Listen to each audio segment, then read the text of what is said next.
Hello there. Welcome back to Sales Management in 5. In this video, we are still working on the question paper of November 2024. So we are going to look at question 3 according to this video. So this is our question, which is question 3. So the first question, 3.1, reads, name 5 supplementary service tasks that salespeople must perform. So basically, supplemental means these are additional service tasks and that are outside the main task that is undertaken by the salespeople. Remember, uh, the sales people are responsible for developing relationships with new and existing clients or customers. So basically, we are saying they are also responsible for coming up with new sales strategies to increase profits.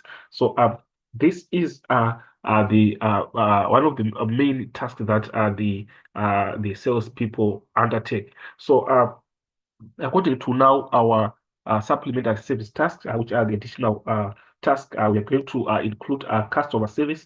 They can also be responsible additionally as customer is undertaking customer services, handling of complaints, credit applications. Also, they can also handle that. So those are some of the supplementary service tasks that they undertake. So we have them listed in our answer section, whereby we are saying the first one is customer services. And also we've got handling of complaints. We also include handling returns and adjustments, credit applications, and obviously other supplementary services that might be there. So which means the list is endless depending on the combine.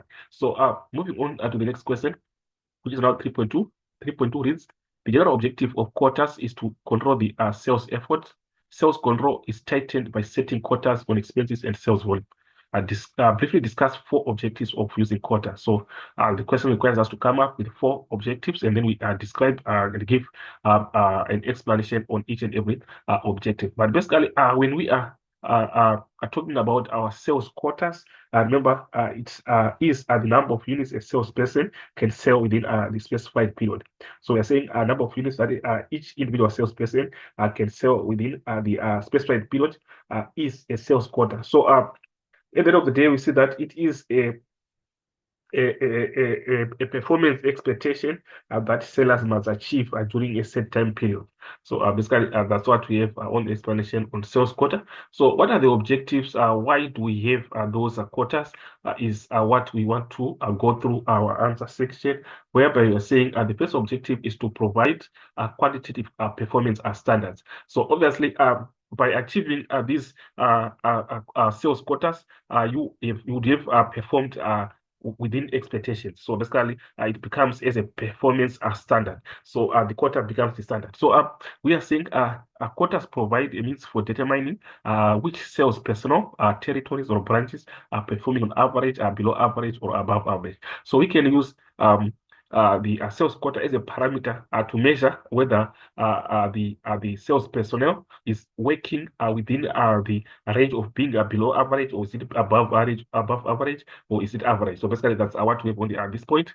And then also, we're going to see that it will ensure that a bad performance in good performance in selling other product lines. So basically, that's what we have on the first objective. So moving on to the second objective is to obtain tighter sales and expense control. So by employing the sales quotas, you're going to see that we are going to enhance the control on expenses and also the control on sales.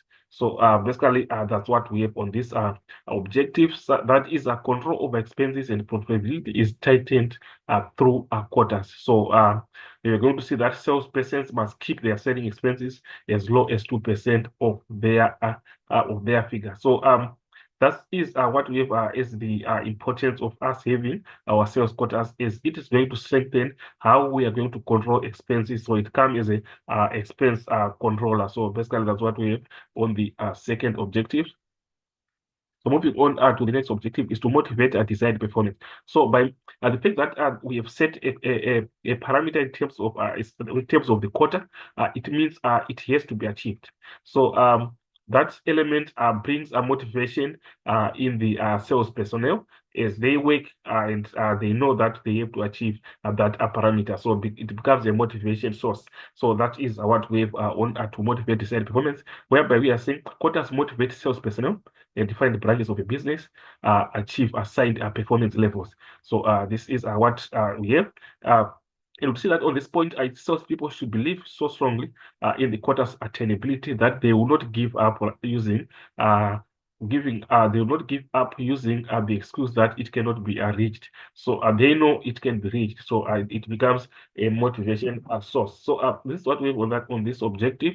So moving on to the next objective that we have, which is to use in connection with sales contest or competition. So it can be used as the basis of competitions. That is the sales quota. So first point is say companies usually use performance against quota as the main basis for making awards in sales contests. So obviously, when we want to make our sales contests, we can use them using the sales quotas, the achievement of the sales quotas as a basis of measuring the winner. So basically, that's what we have.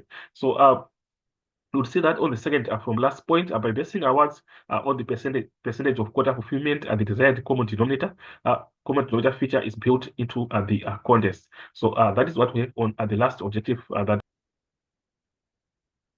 So moving on to the next question, which is going to be on 3.3, it reads: "A professional salespeople who wish to achieve success and know that they must devote time and attention to the gathering of information regarding their prospects."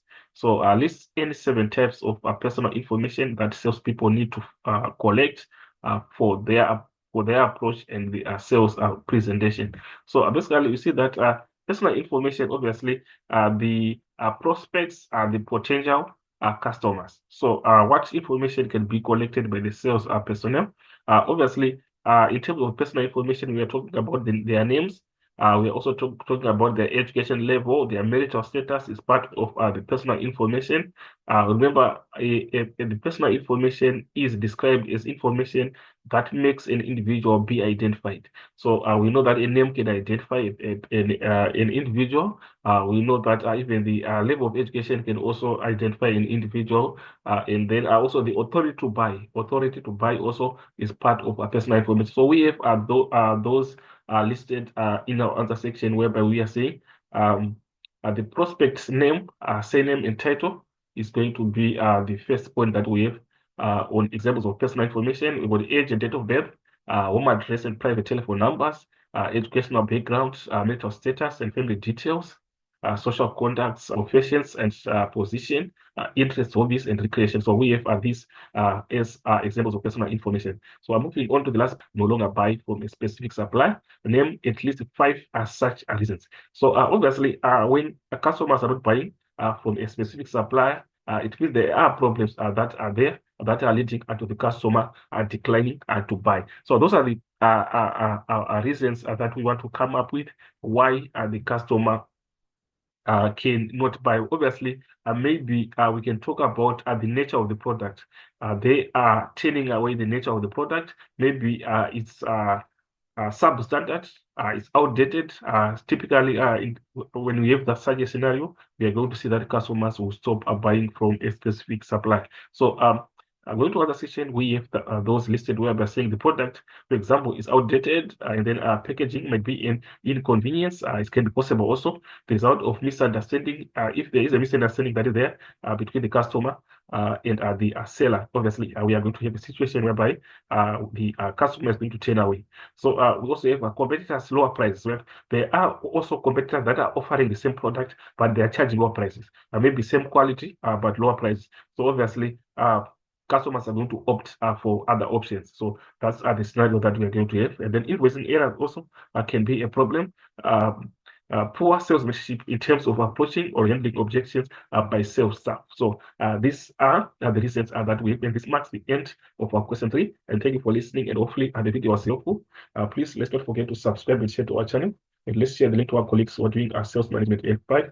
And let's take note, our multiple examination questions will be uploaded on this channel. So let's stay tuned.